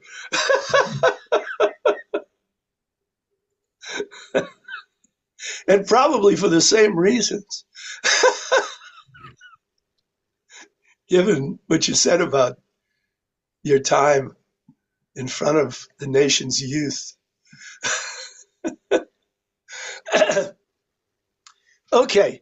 Um, I think everybody knows about Monet's water lilies paintings, right?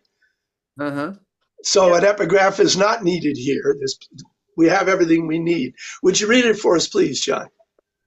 Among Monet's lilies at the National Museum of Wales.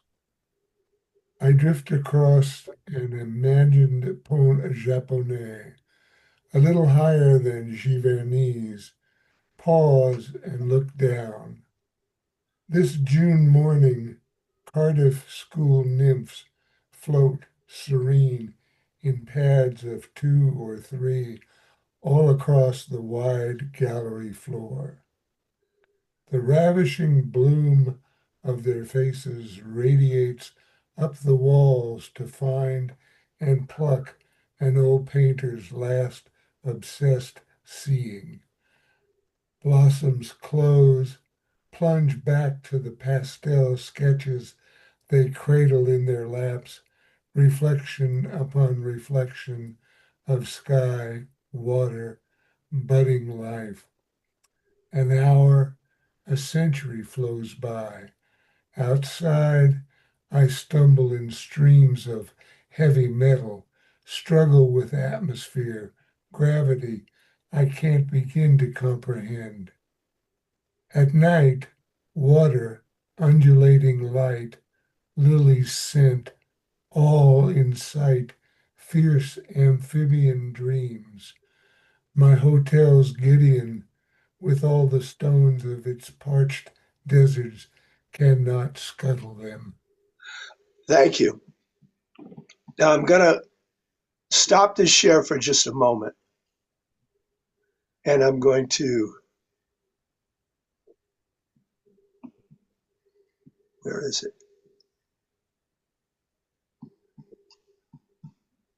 Hang on a bit.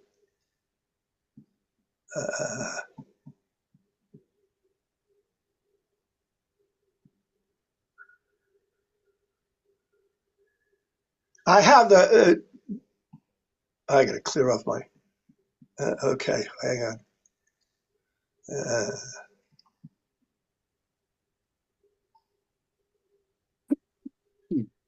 I have the painting. Oh, there it is. Excellent. Okay, so let me share I want us to get a look at the painting that I think you're referring to, John. And you can tell us if I picked it right. And then I want to go back and look at his poem. Can you see it? Not yet there. Yeah, something like that.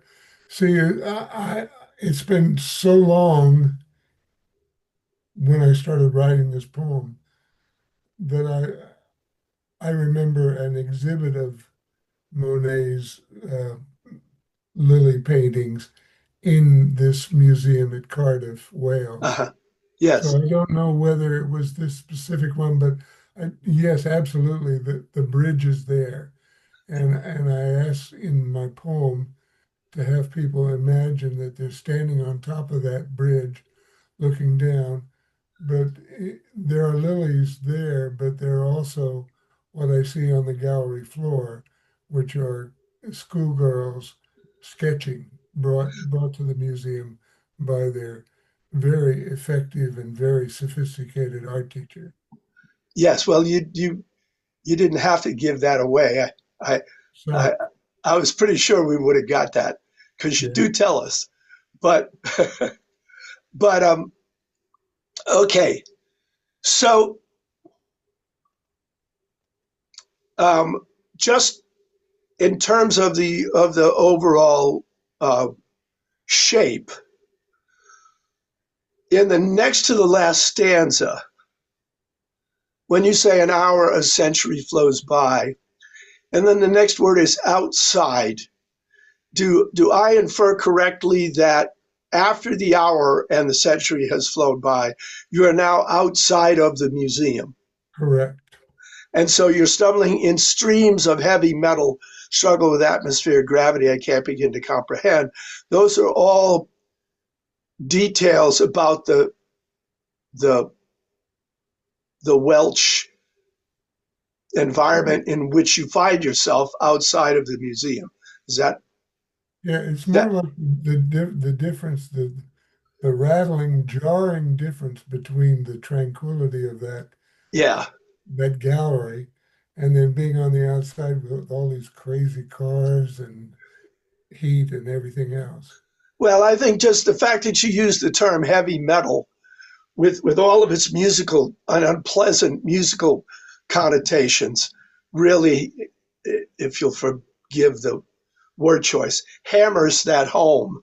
Um, that you're struggling with atmospheric gravity I can't begin to comprehend. And then we go to, this is great, water, undulating light, lily's scent, all in sight, fierce amphibian dreams.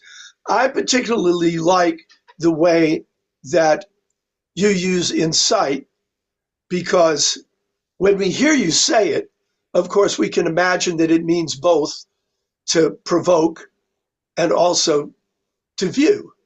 They're in sight. So that's a nice little knitting together. Now, I have three questions about the word choice. I mean, this is very, very carefully constructed and effective poem on so many levels. I just have a couple of little questions. One is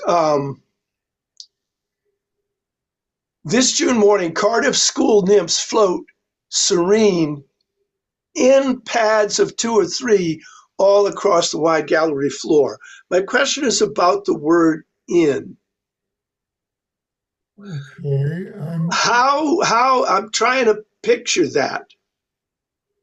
Because when you say pads of two or three, you mean there are two or three groups of schoolgirls with a small number, or one group of two or three. The groups are all of two or three schoolgirls, or there are two or three groups themselves. With in pads, I have trouble with in pads. If it's on pads, that means something different. So I'm curious about the choice. Well, I wanted them to be seen as floating, as viewed from the top of that pont japonais. So as I looked down upon them, in my imagination, of course, uh, what I was lilies float in pads. They form pads and they float in pads. Uh, I so guess I'm having trouble. Well, when you say pads, what are the pads? Are they the lily that's pads? those are the leaves that the lily grows off of, grows from. Yeah. Okay, Um, so well, those they well, form a yeah. That's why I'm fanning on the word in there, because you have their faces as blooms. You extend the metaphor of the lily pads and the lily blooms. So right. you have their faces, the bloom of their faces, but then you've got the nymphs in the pad. If the nymphs stand for the pads, the entire body of the nymphs are on the pads, then their faces are like in the painting that I showed you, blossoms that stand up above that. Then I can see it. But I don't understand the word in. I don't know how they're in pads.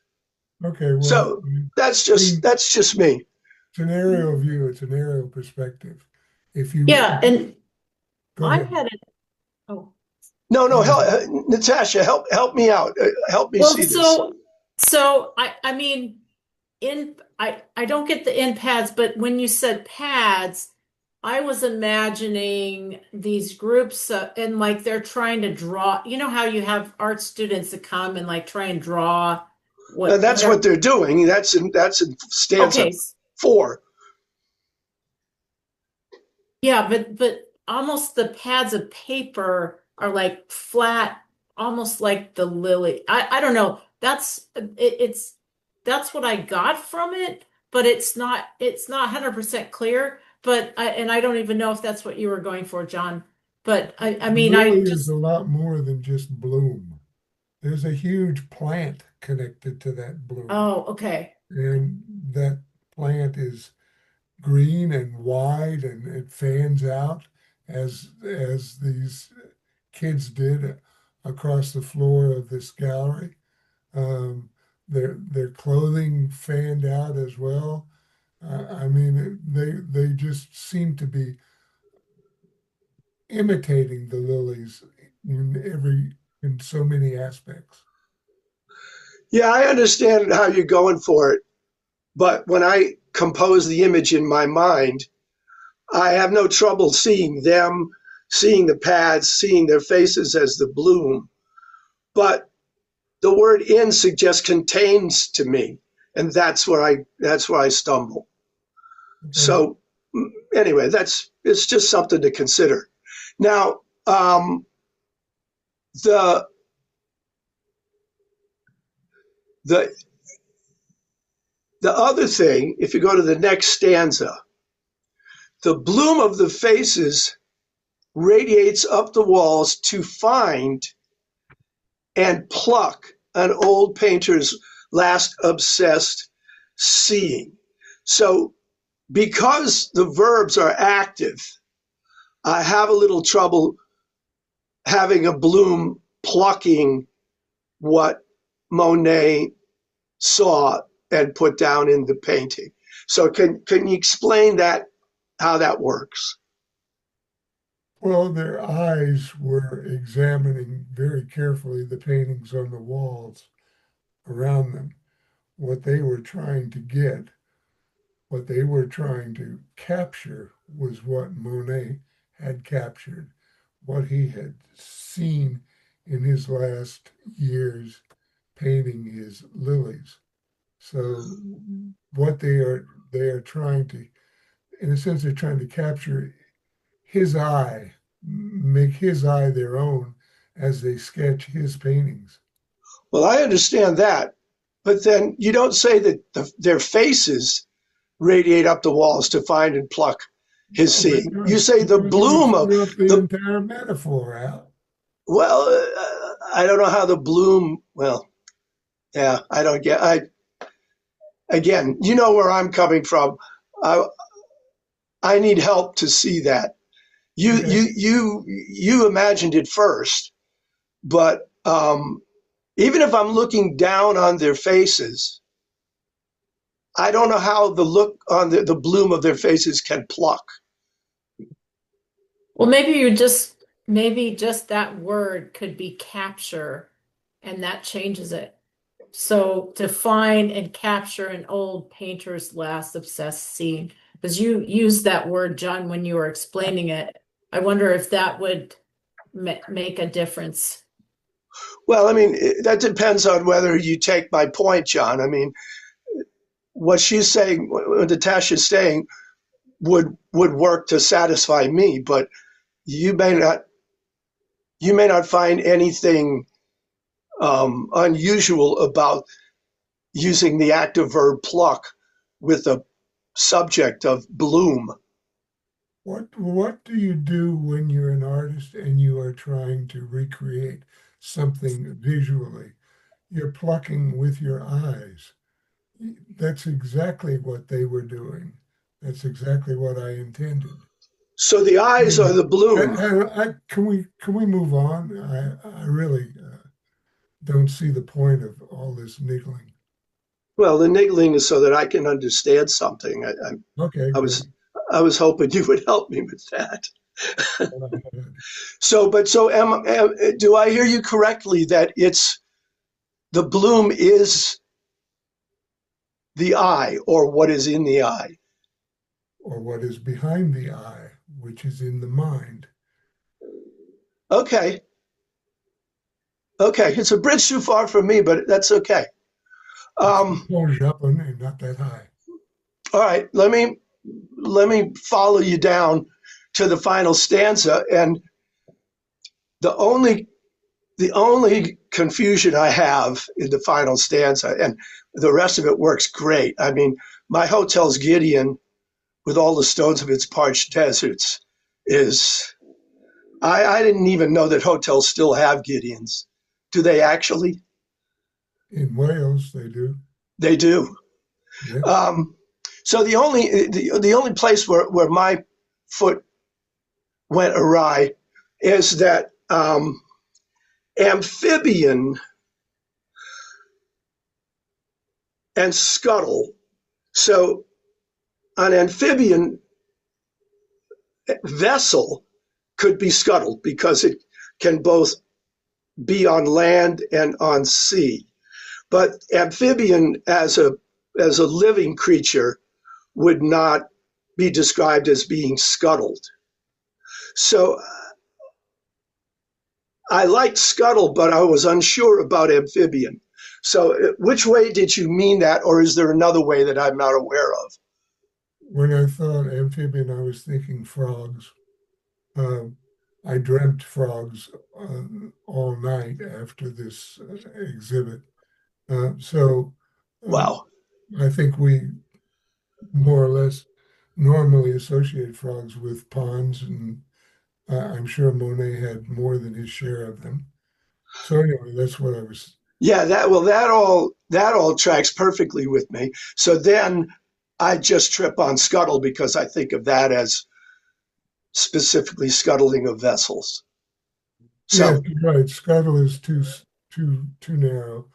So I'll find a substitute for scuttle. But what I was thinking of was um, making them all of the Gideon sermons are not going to be able to take the glory of these lilies away. Yeah, well, and that's why I think the ending is, except for that point of confusion, that's why I think the ending is so strong, because after what we've seen, you see in the earlier stanzas, the fierce amphibian dreams kind of says it all about what's going on within you. And then this comparison is just a great comparison. Again, because just the use of the word Gideon particularizes it for me in such a vivid way. I mean, if you'd said Bible, it wouldn't have anywhere near the force, you know. Um, yeah, and the stones of the parched deserts. I mean, we encounter parched deserts so often in the Bible. Um, yeah, like I say, this is very, very rich. Now, given that I niggled a little bit, let me ask you this. Um, did you intend for the occasional slight imprecision of the words that I've been asking about to be part of a rendering of the experience with Monet's water lily paintings, which are themselves by nature impressionistic and not conventionally precise? In other words, did you allow yourself that as a as an operating principle? I'm not that subtle or sharp, Al. Well, again, we came up with this last time or the time before. That's the way I would defend it if I were trying to convince me that it was okay, Okay, because I no, it is a poem. It's a memory poem. It flowed relatively smoothly from an experience. Uh, I did I was making notes while I was in the gallery, uh, and it just the poem came together very quickly, and well, and it makes its impact very, very vividly and forcefully, and clearly comes all of a piece. no, So what I meant, Al, was I didn't I wasn't thinking about the Impressionists as sort of avatars of imprecision. But so therefore, I'm going to write a poem with a lot of loosely constructed allusions and metaphors. I wasn't thinking that consciously at all. okay, I I grant you it would be an interesting defense if you had to mount a defense, but you don't have to defend this. I mean, it works great just for what it is. I mean, I have three words that where I was a little confused, but everything else, it's so vivid, it's so well put together. It has, to me, a great balance between what you're giving us in terms of vivid detail and the work that we have to do to put all the details together into a cohesive whole that help us to understand the impact that what the speaker is seeing in front of him is having on him. So, I mean, it's a great example of extending a metaphor. I mean, that's there it is. So anyway, that's yeah. Forgive my picking on details, but No, Al, please. No offense, nothing. Doesn't matter. I appreciate your involvement, engagement with the poem. Thank you. yeah. Well, there's a lot to engage with, so that's why I wanted to kind of end with it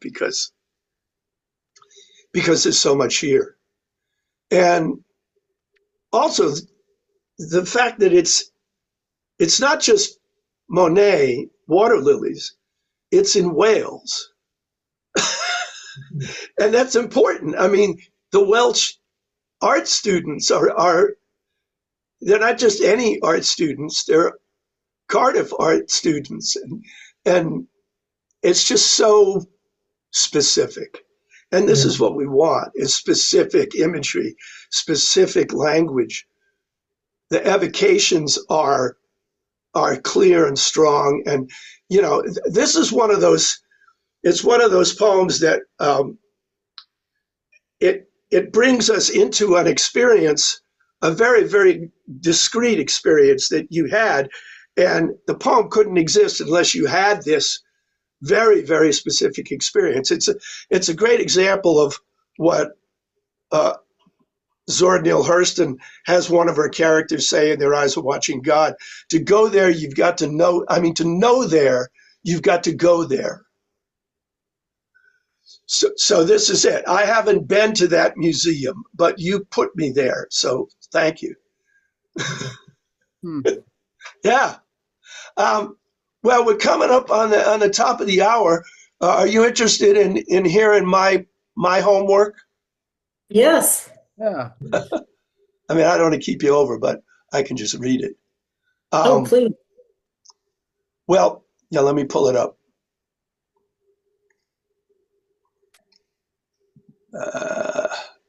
First, I got to kill off these things.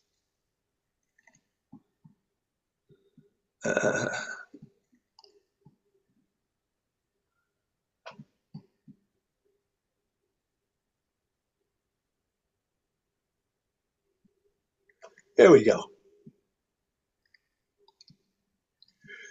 So I wrote this the night that after, not that night, but the next day when we did the John Donne Valediction Forbidding Morning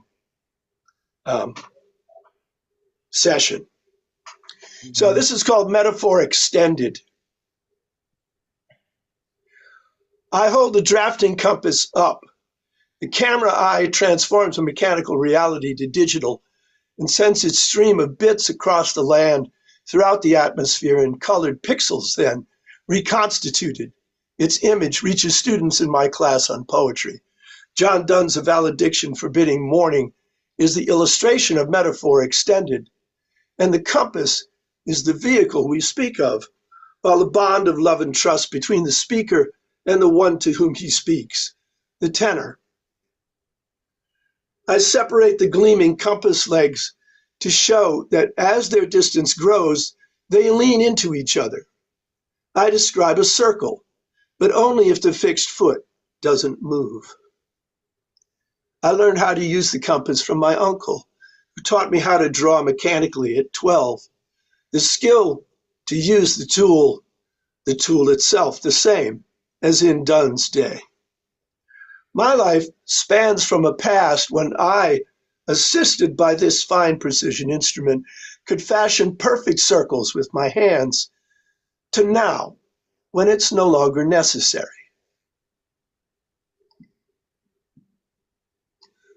New circles are created on a screen. Keyboard commands control the glowing pixels. Mechanical reality is old. The new reality is digital. In centuries to come, the time in which we live, despite its turmoil, will be seen as watershed, reality itself transformed within my generation's stay. I still live partly in my past. That's where I'm grounded, and my center firmly placed. No matter how the present stretches me far off from my base, I still incline back to beginnings. Rushing through the future, it seems I'm going forward, but my core has me perpetually falling, pulled back inward toward a center I can't reach. And so between these forces I describe an arc, which carried to conclusion all around a firmly rooted center, forms a perfect orbit, circular and whole. Mm.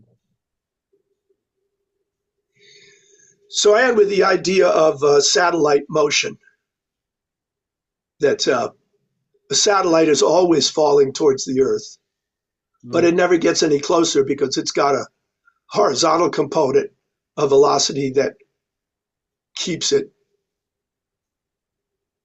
from falling toward the Earth. And so the result is the line that eventually forms the circle.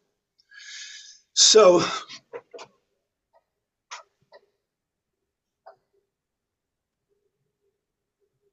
so I've got a couple of extensions of the metaphor.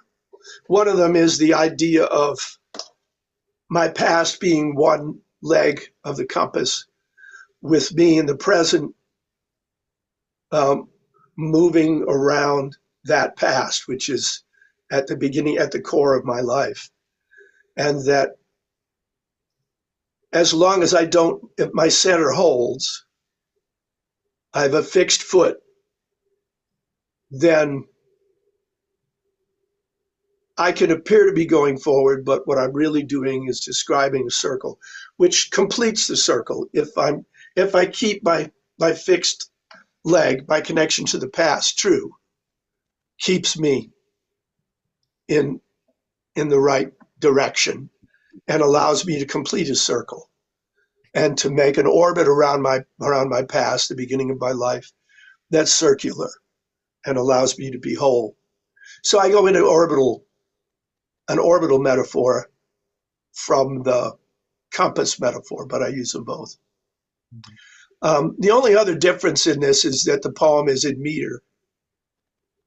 And so that's a whole other thing. But I write in meter basically 100% of the time at this point in my life. So some other time I'll do a workshop on meter. But so there you go. It was fun taking my own medicine. I kind of like the way you take a historical perspective on how we come up with circles and make circles and see circles and imagine them. So I like that, and it's interesting that you point out that the way that we once thought was going to be absolute eternally a way of dealing with the problem of circular motion has evolved so rapidly, and so I'm at a loss for words. Just kind of nobody unexpectedly is what I'm saying. Yeah, I was really struck by that as I was holding up that compass last week and holding it up to the camera. I was thinking, in my lifetime, we've gone from this, and then I'm looking at a screen, you know, and so another way of looking at it is that the one leg of the compass is the leg that reaches back into mechanical reality, just as you say, John. The one that we thought it allowed us to do everything we needed to do. You know, why would we expect that to change? But the other leg of the compass is in the current world, where I'm trying to look in a little camera dot on top of a screen. And so the new reality is a digital reality, and we make circles on screens using keyboard commands and things like that. And all of that has been somehow compressed within one lifetime. Yeah. Now, mine is not the only generation that's lived through all of this, but you have to be fairly old to have learned mechanical drawing, as I did, like in 1960. That's still the way things were done. By, I don't know, when did graphing calculators start to come in? The guy that I worked with when I taught school, who taught calculus, had a point where he changed his whole method of teaching. And his students had to go from drawing everything on paper to doing everything in a graphing calculator. And he adapted his whole teaching style of teaching calculus to that new development. And now we're like 30 years into this future where all bets are off, and we're spinning farther and farther and faster into a future that we really can't understand. And that's why I say in the middle, in centuries to come, the time in which we live, despite its turmoil, will be seen as watershed, reality itself transformed just within one lifetime. That astonishes me. And it's hard to imagine 100 to 200 years from now. But if there are people around to look back, they're going to say that this was one of the great turning points in history. I mean, certainly equivalent to the invention of printing. Mm. So, anyway, that's what holding that thing up, because I had not looked at that or touched it in about probably 40 years. Just that tool, that implement. Um, and I spent a lot of time when I was young using the compass and using the T square and the curves, the French curves and the protractors, and nobody uses those skills anymore. I could use my uncle taught me how to use a slide rule. Mm. Nobody cares about a slide rule. Although I have some news for you, actually. So with architecture, there are still some cool schools such as Cornell that make you draw the plans and things before they teach you how to use the software to do it. Really? Yes, they and a lot of architects that I actually have worked with are like, yeah, I mean, if you can't, like drawing is still really, really important in that field. Like drawing by hand, being able to do that. And it's, yeah, but it's not every school. Most schools, like you go right into the software and that's where everything happens. But the really classy schools still require that as the first 2 years you cannot use that software. So it's interesting, and maybe it's just um, it's not very common, but there are some places, some Well, holdouts. that's good to know. I mean, my question would then extend immediately to art school. I Mhm. mean, what is the state of hand drawing versus computer image generation in art school? And are there differences from school to school in terms of how much they make you learn to draw by hand first? I don't know. Interesting. Yeah. I mean, we could then take another couple of steps and get to music school, because we are getting to the point where there's a lot of quote unquote musicians that don't play any instruments at all. My Lord. Mm, that's true. Yep, it's all computer I mean, generated. I work in the digital realm as a songwriter, and you know, I don't play. There are a lot of instruments that I can use in my arranging that I don't play. Mm. As long as I can play them on the keyboard, I can then use them and then hire what I think of as real musicians to play what I've written. But there are a lot of people younger than I am that aren't interested in hiring anybody. So they're just going to use the computer generated sounds instead of the real musicians. Mm. And that's an argument for another day. But anyway, we have gone over, and I am grateful for your indulgence in letting me read something of my own. It's just that it wouldn't have existed if it weren't for you all, because it was almost literally a prompt that I gave myself coming out of class. Mm. Mm. But Yeah. I'm glad I did it. I didn't do it just as an exercise. I did it because when I was holding up that compass, I thought, There's wow, room there. Yeah. yeah, like I got 1 foot in Yeah. 12-year-old me and 1 foot in 77-year-old me. And Wow. boy, they're pretty far apart. Yeah, but So, that metaphor of the center and how it kept coming back, even though the metaphor sort of evolved and from the compass to the orbit, Mm. that idea of a center and your how you're grounded in that was Mm. really yeah, cool. How that almost the whole poem almost circled around that. you know, Yeah, like it well, just I mean, I stole it total. from Dunn. I mean, Dunn is the originator of that, about how the foot in the center cannot move, or else it spoils the circle. And so then my job was just to say, okay, what does that what does that part of the compass stand for in me? And because I Mm. was naturally thinking about the past me and the present me, then the question is, I have to be true to my beginnings. If I want all of this motion that I don't understand where I'm going, because I'm on the ride, I don't know that if it's going to be a circle or not. But I know if I stay centered, it'll complete.